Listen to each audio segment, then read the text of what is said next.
start with, let's talk about audio. So a lapel mic or a boom mic or a shotgun boom, whatever it is, record better audio. That is going to elevate your videos dramatically, tenfold. It'll be the one thing that will make your video stand out from everybody else's, by having good audio. When we watch videos, if there's something, it's a loud noise, the audio is not great, what are we going to do? We'll just scroll away. By recording better audio, you're going to have better video.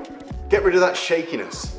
So either use a tripod or use a gimbal. There are two options that will make your videos look even better, because you've got that steady, smooth tracking of a gimbal, or you've got that locked off, nice and straight shot using a tripod. Lighting can make such a difference.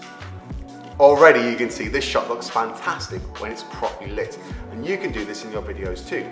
So think about how you can use lighting so you can have a shot that looks more like this compared to a shot that looks like this.